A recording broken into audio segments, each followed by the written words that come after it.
Meron tayong ECU ng Honda Beat. Anong version niya, boss? Honda Beat version 3. Limited edition. Limited edition Honda Beat version 3. Ito yung ECU ni boss mga katropa. Ngayon ang gusto ni boss ipa-repair yung ECU niya sa atin. Bigla na lang daw tumigil yung motor ni boss at ayaw nang umandar. Pinadala ko yung motor ni boss dito sa shop para ma-check namin yung kanyang wiring. Kasi minsan wiring yung problema niya. Iko-compare lang namin kung wiring yung problema or mismong ECU na. Hindi kasi kami basta-basta gumagalaw ng ECU kapag hindi namin chine-check yung wiring. Kasi minsan sa motor, nagkakaroon ng problema kaya pumuputok din yung fuse. I-check natin kung ano ba talaga yung may problema, yung kanyang ECU na or yung mismong wiring ng motor ni boss. Kung sakaling ECU, i-check natin yung ECU niya, titignan natin kung paano natin siya mare-repair para makamena sa gastos si boss.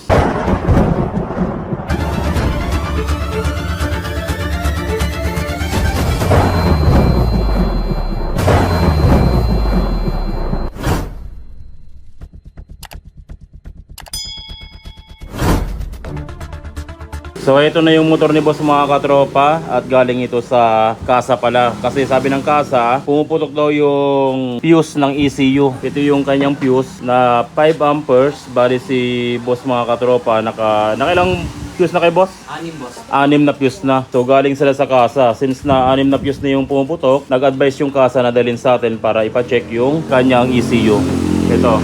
So kaninang umaga si boss dala-dala yung ECU para ipa-repair sa atin, pero duda kasi ako na ECU ang problema niya kaya pinadala ko kay boss ngayon to. Buti si boss ngayong araw dinala niya yung motor niya para ipa-check sa atin. So ang problema sa motor ni boss ay 5 amperes. Ito yung 5 amperes ng fuse ni boss at dito siya nakalagay sa gitna na to. Palagi daw siyang pumuputok kaya nag-decide yung kasa na ECU na yung kanyang problema at pinunta sa atin ni boss to para ipa-repair. Pero sabi ko nga, hindi muna natin basta-basta i-repair to dahil gusto ko ma-check muna kung talagang wiring ang problema or ECU na. Gusto ko lang i-confirma. So dito sa kanyang cover ng battery, ang nakalagay dito sa kanyang cover ay ECU 5 amperes, pangatlo. So ito, 1, 2, 3, pumuputok yung kanyang ECU.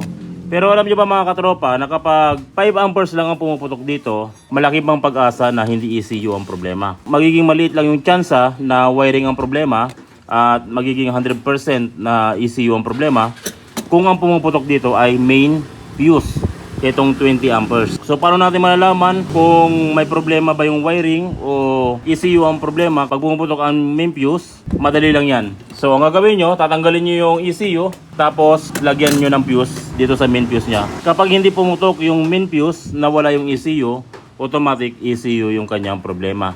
Pero kapag pumutok siya, nawala naman yung ECU, automatic wiring yung kanyang problema. Kasi nga, wala na yung ECU, pumuputok pa rin yung kanyang main fuse. Pero sa kaso ni boss mga katropa, hindi pumuputok ang main fuse, pumuputok yung accessories. Itong mga 5 amperes na to ay accessories lamang. So ibig sabihin, walang problema sa ECU, kundi may problema sa wiring. O kaya yung harness natin, nabalatan at sumasaya dun sa ating body ground. So para malaman natin kung may grounded, syempre gagamit tayo dito ng test light. Dito pala sa fuse, positive yung supply nito. So yung isang side nito ay main supply at yung kabilang side naman, yun naman yung sinusupplyan ng ating fuse. Ito, yung bandang kaliwa. Kapag nilagay natin yung test light clip natin sa ground at sinusin natin, ite-test light natin itong bandang kanan. Yan yung pinaka main supply. Iilaw yung ating test light kapag tineslight natin yung bandang kanan. Yan yung supply ng ating fuse. At syempre kapag may supply dyan, dadaan sa fuse, isusupply naman niya dito sa bandang kaliwa. Kapag nagkaroon ng grounded yan, syempre puputok yung ating fuse. Kasi nga, nakukontra niya yung supply ng ating kanan na positive. At kapag napasukan ng negative itong bandang kaliwa, puputok yung ating fuse. So para malaman natin mga katropa kung mayroong ground yung bandang kaliwa, syempre yung test light clip natin ilalagay natin sa positive, i-test light natin yung negative, at ito i-test light natin yung kaliwa, dapat hindi siya iilaw.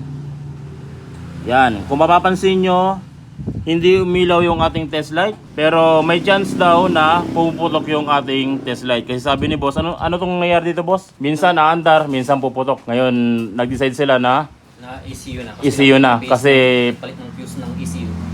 nakailang beses nang palit ng fuse ng ECU. 6 na. 6 na pumutok ng Okay. So sa ngayon mga katropa, kung mapapansin nyo, hindi siya grounded kasi hindi umilaw. naka positive flip tayo.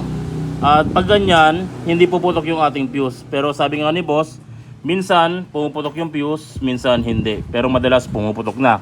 So para malaman natin yung mga katropa, i-steady natin yung test light natin dito. Pahawak mo nga yung test light, steady mo lang yung test light dyan. Tapos ugayin nyo dito sa kanyang harness. Galaw-galawin nyo na ito. Ayan o. So kapag umilaw yung na ganyan yan, puputok yung ating fuse kasi salubong yung negative sa ating fuse. Yung fuse natin, positive yung sinusupply pero napapasukan siya ng negative. Pero ito umilaw oh. Ayan, nawawala. Galawin ko ulit. Pawala-wala. Okay? Yung boss? So tama yung ano boss, yung advice ko sa'yo kanina. Na dali mo kasi Yung ano, pag yung ECU binuksan natin, sayang lang. Kaya duda ako ng wiring. So nakita mo na. sabi Kaya siya pumuputok kasi yung fuse mo napapasukan ng negative, napapasukan ng ground. Okay, so ang gagawin natin dito boss, kakalkalin namin to hanggang dito. Baka yung damage niya andito sa loob ng footboard. Di, save na yung ano mo, ECU mo. Ligtas na. sabi ng Ano? kasa, Ano sabi ng kasa? ECU na. see you agad. Okay, di, maganda kasi ka matroubleshoot muna na maayos. Arman, ay ka. Tanggalin natin yung footboard. Tapos siguro para maganda yung troubleshoot natin, mahanap natin yung grounded niya, tanggalin natin itong mga kaha. Lalong lalo na to, may expose natin tong ano kasi dito, kapag ginagalaw natin, nagkakaroon siya ng grounded. Pwedeng dito sa side na to, mayroong grounded. Alisin mo muna yan. So ito na yung Honda Beat mga katropa, natanggalan natin yung kanyang kaha. So madalas na grounded dito mga katropa sa Honda Beat version 3 ay yung part dito. Kung mapapansin nyo, plastic naman yung cover na to na poproteksyonan niya yung harness para hindi bumangga dito sa ating bakal. Pero sa part na to, mayroong naka-expose na bakal. Ito, plastic hanggang dito. Pero sa pagitan niya, putulong plastic. Dito madalas nagkakaroon ng problema yung ating motor kasi sumasayad yung harness dito mismo sa chassis ng ating motor. Kaya kapag inihila natin dito, nagagalaw din yung ating harness sa part na to. So subukan kong hilain ha. Yan, kapag inihila ko dito, pansinin nyo, gumagalaw din siya. Diba? Ngayon kung tatanggalin natin tong part na to, aalisin natin yung harness, makikita nyo dito yung problema. Yan o. Mayroong bakas ng kahapon. May bakas ng ano, ng puwersa ng harness. Ngayon dito sa harness, kung titignan nyo, yung ating harness dito, ito siya. Yan o. Naka-expose na yung ating wire. Ito, boss. Tignan mo. Tignan mo, boss. Yun boss, meron na pala Iyon o. may isa na ano. Sige, hawakan mo, boss. I-zoom ko siya para makita nila. Yan. Diba? So dahil dyan, muntik nang mapagbintangan yung ating ECU boss. Nakita mo? Boss, nakita ko sa Iyon o. Ito mga katropa, live to. Ito, lumabas na wire. Kitang kita o. So bakit siya nasusugatan? Kasi dito siya nakadikit sa ating chassis. Ngayon, syempre kapag gumagalaw yung ating motor, medyo nagbabibrate, nakakaskas yung ating harness dito sa body or sa chassis ng ating motor.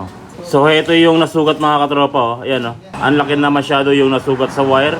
Kaya kapag sumasayad to dito sa ating chassis, pumuputok yung ating fuse na 5 amperes. So babalutan natin to ng electrical tape. Pagkatapos natin mabalutan ng tape, balutan natin ng float tape yung buong to, yung harness. So ito na mga katropa yung ginawa natin oh. Tinape natin yung wire na mayroong gas-gas, tapos nilagyan natin siya ng float tape. Para kahit na sumayad na yung ating wire dyan, mauuna yung float tape na maubos. Hindi may expose yung wire natin. So pagkatapos nyan, ilagay na natin yung 5 amperes dito sa ECU. Dahil ditong part na to, na fuse na to ay nakalagay dun sa cover nya, ECU, 5 amperes supply. Tapos syempre, yung mga tinanggal nila na sakit ng ating sensor, sa uli na natin para matesting natin tong motor ni boss kung aandar na ba. Ito. Tsaka ito pang iba. Kapit na natin to. At itong sa injector. Okay. Susi natin. Tignan natin kung may fuel pump. Iyan natin yung side stand. Susi nyo bossing. Tignan natin kung may fuel pump. Yun o, parang kabayo. Okay, so ibig sabihin may fuel pump, buhay yung ECU ng motor ni boss. Pandarin natin, meron check engine pero mamaya natin i-delete yung check engine niya. Pandarin muna natin. Yun o. It's alive! Ayan. Buhay na yung motor ni boss mga katropa. So ibig sabihin, may problema lang yung kanyang wiring at walang problema dito sa kanyang computer box. Pero mababa yung minor ni boss. Yan o. Taas natin ng konti. Napalinis mo na ba yung throttle button yan? Napalinis mo na? Hindi na, sabay mo na po. Ha? Sabay ko Gusto na. mo? Si Paring Lindon, linisin niya na. Lindon din na. Oo, Lindon. Oh, Lindon ka rin. Oh, magkakatungayo kayo. Lindon na nagpapagawa, Lindon na gumagawa. So pare, linisin mo na yung ano niya. No? So ang importante dito boss, okay yung ECU.